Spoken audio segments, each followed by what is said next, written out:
গোনার সাগরে হাবুডুবু খাচ্ছি এই অবস্থায় যদি মৃত্যু হইয়া যায়,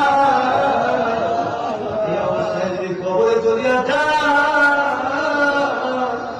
আমরা কি উপায় হবে? আজকের মাহফিলের খাতিরে তওবার খাতিরে সমস্ত গুনাহগুলো মাফ করিয়া দাও। ওয়াদা করলাম বাকি জীবনে আর গুনাহ করব না। হাসরের দিনে গুনাহগার হইবা ডাক দিও না। শিশুদের মতো আমরা বেগুনা বানায় দাও, বাচ্চাদের মতো আমাদেরকে বেগুনা বানায় দাও। আল্লাহ তাআলা আজকে মাহফিল থেকে আমরা নেক আমল করলাম, নেক আমলের নেকি হাদিয়া প্রথমে নবী পাকের রওজা শরীফ মদিনা মুনাওয়ারায় পৌঁছানো, নবীজির ইত্তিবা, নবীজির মহব্বত, নবীজির জিয়ারত এবং নবীজির শাফাত আমরা তুমি নসিব করে দাও।